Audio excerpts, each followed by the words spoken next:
Pagbaha na record sa 8 ka banwa sa Antique, tugas ang mamunog nga ulan. Samtang masobra 414,000 ka mga estudyante sa Western Visayas, apektado sang suspensyon sang face-to-face classes. Si Zen Kilentang Sasa may nag-arat sa nga balita, live sa Santo Niño Sur, Arevalo, Iloilo City. Zen.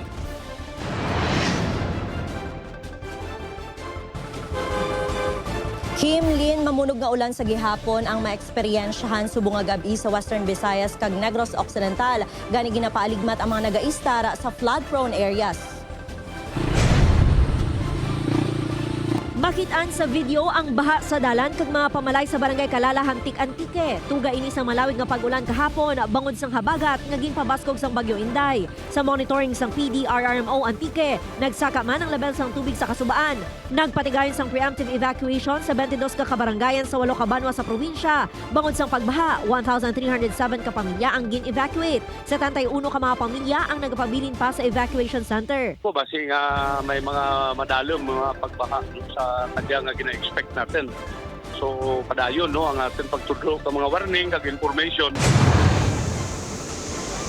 Sa coastal area sa Arevalo, Iloilo City, mabaskog ang hampak sang balod kag makusog ang hangin. Panilag lang kami sang tubig nga magdako. Na lang ya kay kun magdako na ya. Panid kami diri sa baybayo. Nagabugtaw gid kami kag tanaw sang tubig kay kun ano kag ano ya kun ready ka na. Naglabot sa 1,289 ka-eskwelahan sa Western Visayas ang nagsuspender sang face-to-face classes.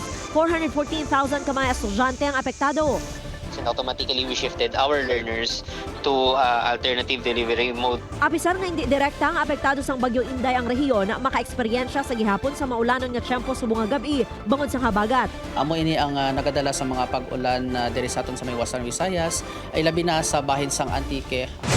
Sa Negros Occidental, masobra 600 ka mga pamilya nag-evacuate o kung 1,953 ka individual bangod sang pag-ulan. 23 ka LGU ang nag-suspend sang face-to-face classes.